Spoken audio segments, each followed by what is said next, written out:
James was enjoying his new life on the island of Sodor, but he still had a lot to learn. "You're a special mixed traffic engine," said Sir Topham Hatt. "You can pull coaches and freight cars quite easily, but you must learn from your mistakes." James knew exactly what Sir Topham Hatt had meant. He could well remember that dreadful accident from the last redub. "Be careful with the coaches, James," said kind little Edward. "They don't like being bumped." Everyone came to admire James. "I'm a really splendid engine," he thought, and suddenly let off steam. A shower of water fell on Sir Topham's nice new top hat. Just then the conductor blew his whistle, and James thought they had better go. Go on, he puffed to Edward. Don't push, replied Edward, and the coaches were grumbling too. Don't go so fast, But James wasn't listening.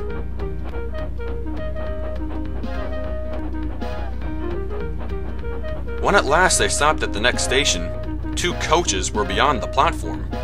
They had to go back and let the passengers out, but no one seemed to know about Sir Topham Hatt's new top hat, so James felt happier. Presently, they came to the station where Thomas was waiting with his 2 coaches, Annie and Clarabelle. "Hello, James," called Thomas. "You feeling better? That's good." "Oh, that's my conductor's whistle. I must go. I don't know what Sir Topham Hatt would do without me to run this branch line." And he puffed off importantly. Edward and James passed the field where James had had his accident. The fence wasn't really mended, but the cows came back though.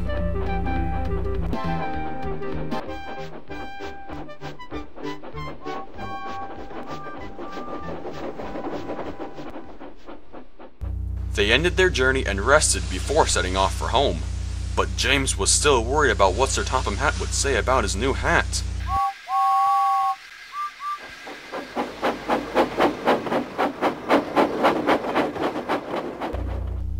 The next day he spoke severely to James. "If you cannot behave, I shall take away your red coat and have you painted blue." James didn't like that at all. He was very rough with the coaches as he brought them to the platform. "Don't talk, come on," he called to them. "Gordon never has to fetch his own coaches," he thought to himself, "and he's only painted blue." To make James even more cross, this time no one came near him. "I'll show them," he thought. "They think Gordon is the only one who knows how to pull coaches. Well, he's not."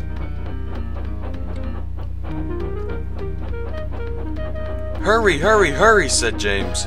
You're going too fast, complained the coaches.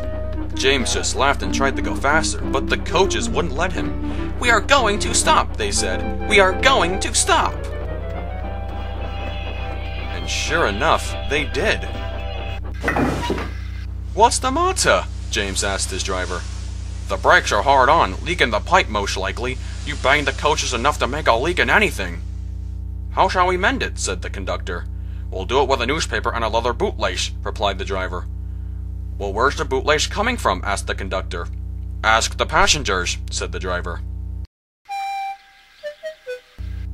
"You have a leather bootlace there, I see, sir," said the conductor to a smartly dressed man. "Please give it to me." "I will not," said the man.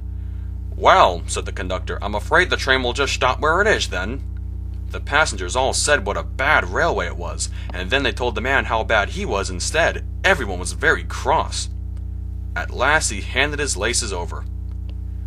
The driver tightly tied a pad of newspaper tightly around the hole in the brake pipe, and James was able to pull the train.